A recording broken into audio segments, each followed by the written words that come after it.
Six cylinder on this truck. Yeah. That's Six cool. cylinder Hercules. That's cool. Wow, 1944 still running. Yeah.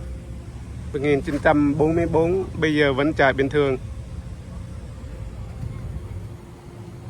Cool.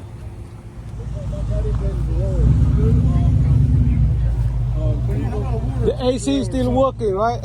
Yeah, you want to see the AC? The AC for real You want to already? see AC? Come on, I'll show you AC. Come on. I tried to open it, it's not open for me. Come on over here, I'll show you AC. Ông nói máy lạnh. See, here's AC right here. Oh! Right there. See how this window comes out? AC. Second That's cool. AC. Here's second AC. Hold on, man. That's cool. Here's second AC. Oh, that's Feel of that. Feel of that breeze. yep. It's a breeze.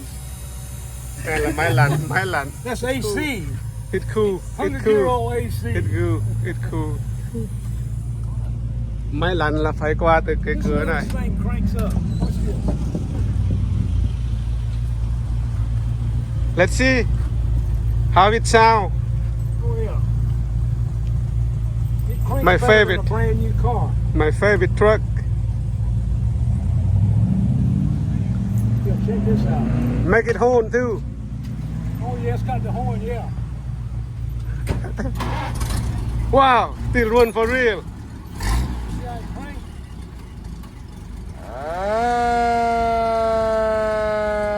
Awesome.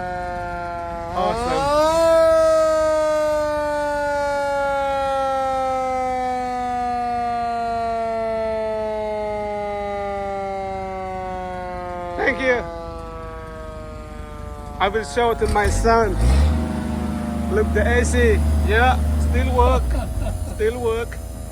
See, that's only 24,000. 24,072. See right there? 24,072. Two. Got two. It really runs good, don't it? Yeah, I found it and fell in love with it. It ain't practical, but you know, Look cool. it just looks cool. It looks chopped like the top's been. How chopped often down. you drive this around? Oh yeah, I only live a mile from No, here. how often you drive? Every week? Maybe once a week. It's got classic insurance, so they don't want you to drive it every day. Sometimes once a week, once a month. How many miles? I just missed you say how It's many? only got 24,000 on it now. Wow, that's Yeah, it's just still breaking brand in. new. Still Yeah, brand it's new. Brand new, exactly. Still brand new. That's all the original. It's only been painted once since Does it World War look cool? II. Look cool.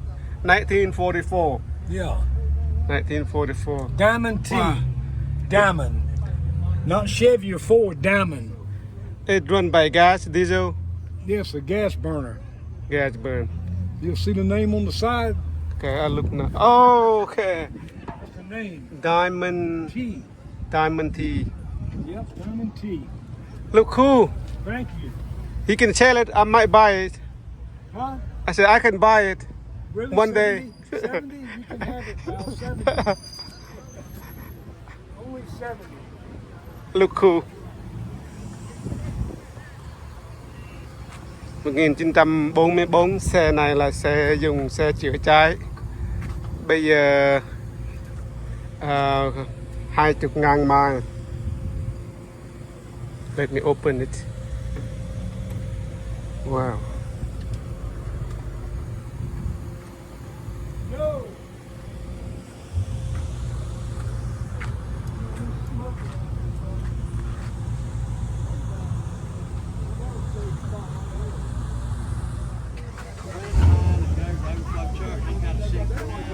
And Yesu.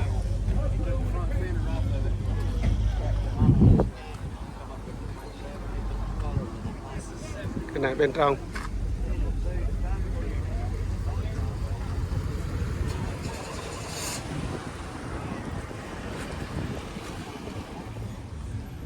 Xe này cũng đặc biệt lắm.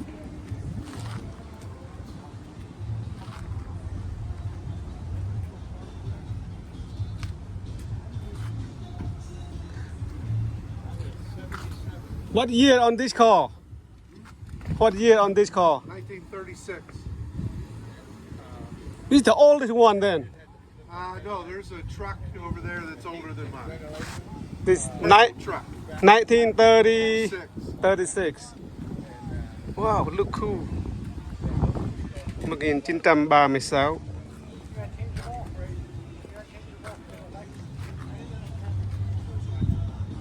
Wow, 1936. Này vẫn chạy bình thường. Xe này 1928. 1928. Wow. 1928 mà bây giờ vẫn chạy bình thường ha. That's awesome. Có 2 chỗ ngồi.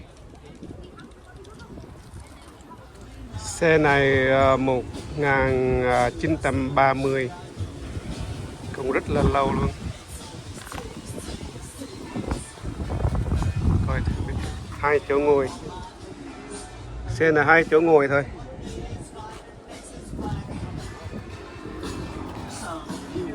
That's look cool.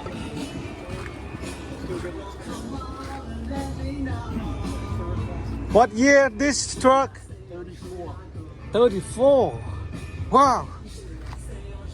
Long time. I think it's better looking than anything that's built today. The material, huh? Not wrought, huh? Not. I ain't talking about. It's got leather seats. Yeah, it's got leather seats, you know. It's got a nice interior.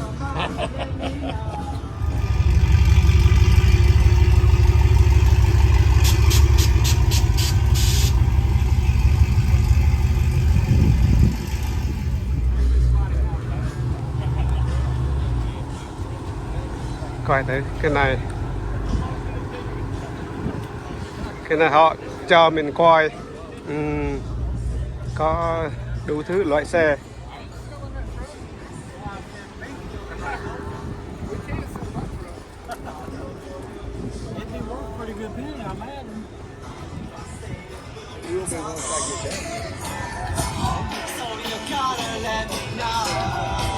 It's cool. What year is this? I'm not sure. That might be it. 74. 74. Okay, not that old then. Yeah. I mean it's old, but not compared to 30. 1978.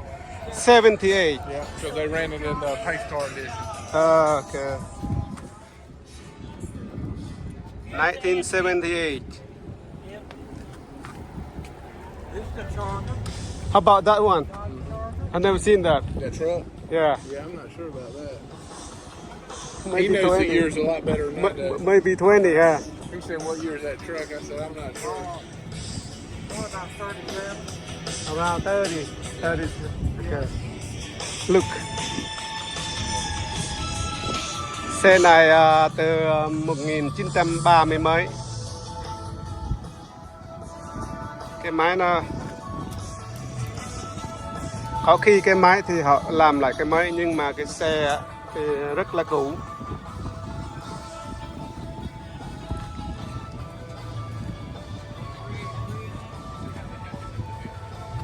Đủ thứ loại xe luôn.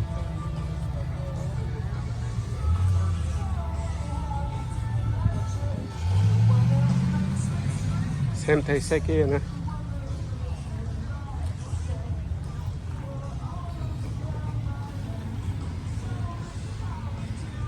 Maybe what year this truck? Did they tell you? I'm not sure. Nah. 2 seat.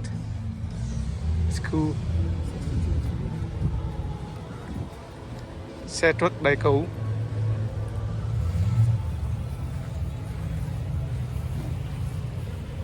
Chevrolet.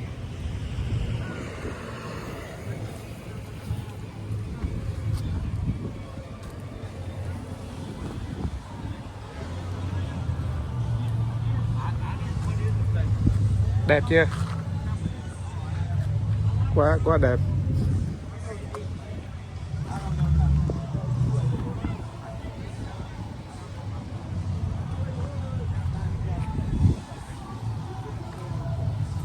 Thì cái này là xe cũng nhiều xe đầy cũ.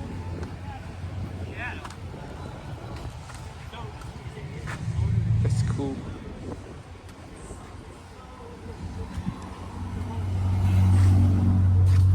Wow. Sát đất luôn.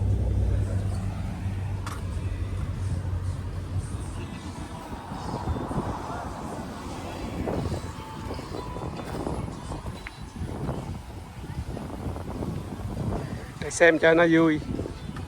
Lâu lâu họ đem qua bên này để nhiều người xem coi.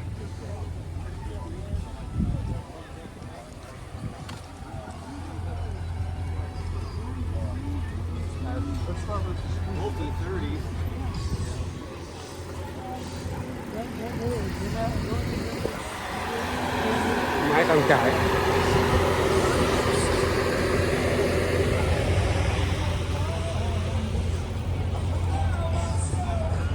It's cool. What year is this? 64. Look cool. I don't see this before. First time. First time I saw now. I like it. Oh wow. 1964 xe này 64.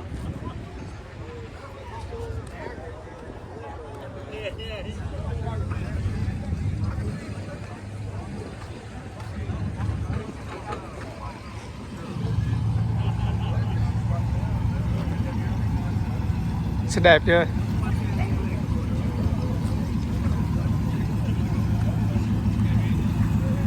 Không biết cái này năm nào nữa. Dodge.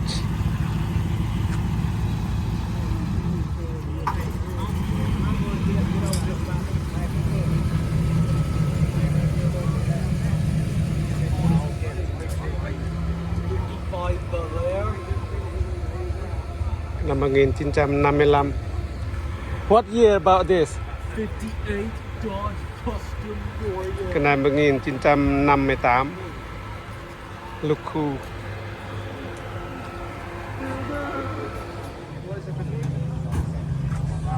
Xe này đẹp chưa? 1960.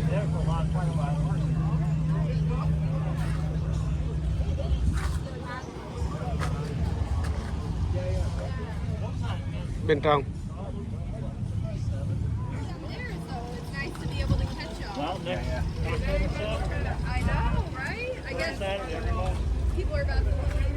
Cái này 1960.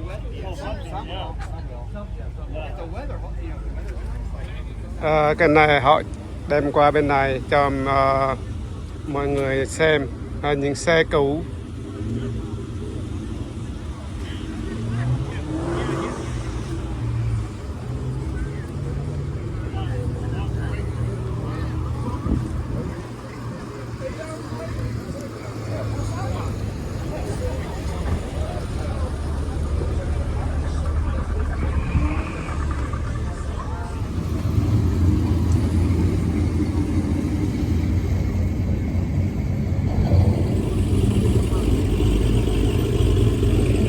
Xe này rất là lâu.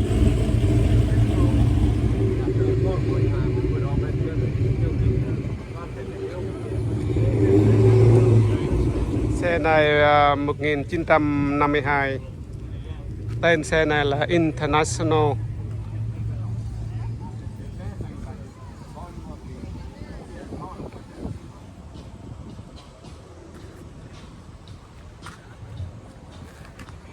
Những xe cũ, cái này đời chắc khoảng 60 năm.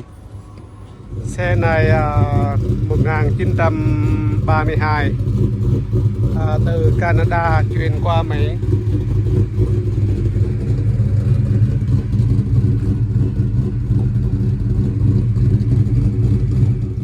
To